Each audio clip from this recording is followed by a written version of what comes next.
యుగాని గుండె బలం తానయ్యాడు అరే తెలుగు నేల గొప్పతనం తెలిపెను నాడు యుగానికి ఒక్కడే పుడతడు చూడు తరతరాలు చరితగా నిలిచి ఉంటాడు భగవంతుడే అవతారం ఎత్తిన తీరు ఈ నేల మీద నడయాడి నిలిచెను శ్రీరాముడిగా రావణుడిగా అవతార పురుషుడిగా ప్రజల గుండెల్లో దేవుడిగా నిలిచి చరిత్రలో నిలిచి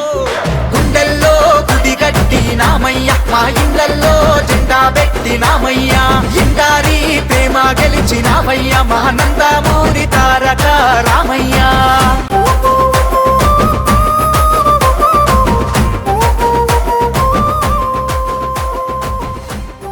నేను కూడా గాఢంగా నమ్ముతా ఈ భూమి మీద తెలుగు జాతి ఉన్నంత కాలం కూడా ఎన్టీ రామారావు గారు సజీవంగా ఉంటారు, తెలుగుదేశం పార్టీ సజీవంగా ఉంటుంది. చెప్పిన ప్రతి మాటని అమలు చేసిన రాజకీయ నాయకుడు ఒక్కడే ఎన్టీ రామారావు గారు.